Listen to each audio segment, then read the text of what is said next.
Selfie எடுக்க முயன்ற இளைஞரின் செல்போனை தட்டிவிட்டு சலசலப்பை ஏற்படுத்திய நடிகர் சிவகுமார் தற்போது மரியாதை செலுத்த முயன்றவரிடம் சால்வையை பிடுங்கி தூக்கி வீசிய சம்பவம் பரபரப்பை ஏற்படுத்தியுள்ளது. கடந்த 2018ஆம் ஆண்டு அக்டோபர் மாதம் நிகழ்ச்சி ஒன்றில் பங்கேற்க சென்ற நடிகர் சிவகுமாரிடம் இளைஞர் ஒருவர் அனுமதியின்றி செல்ஃபி எடுக்க முயன்றார். இதனால் கடுப்பான சிவகுமார் அந்த இளைஞரின் செல்போனை தட்டிவிட்டார்.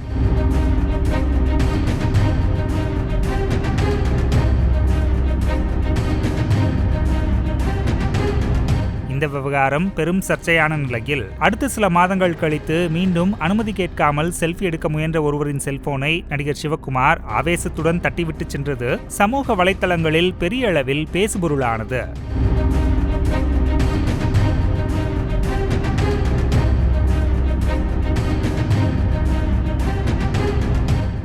இந்த நிலையில் மீண்டும் புதியதொரு சர்ச்சையில் சிக்கியிருக்கிறார் நடிகர் சிவகுமார். சிவகங்கை மாவட்டம் காரைக்குடியில் பழ கருப்பையா எழுதிய இப்படித்தான் உருவானேன் என்ற நூல் வெளியீட்டு விழா நடைபெற்றது. இதில் கலந்து கொண்ட சிவகுமார் மேடையில் பழ கருப்பையா காலில் விழுந்து பரபரப்பை ஏற்படுத்தினார்.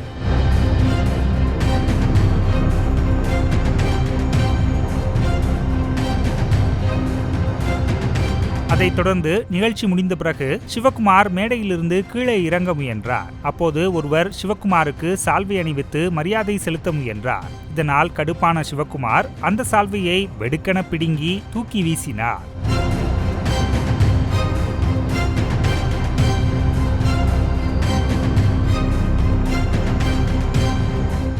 ஏற்கனவே செல்ஃபி எடுக்க முயன்ற இளைஞரின் செல்போனை தட்டிவிட்டு சலசலப்பை ஏற்படுத்திய சிவகுமார் தற்போது மரியாதை செலுத்த முயன்றவரிடம் சால்வையை பிடுங்கி தூக்கி வீசிய சம்பவம் பரபரப்பை ஏற்படுத்தியுள்ளது.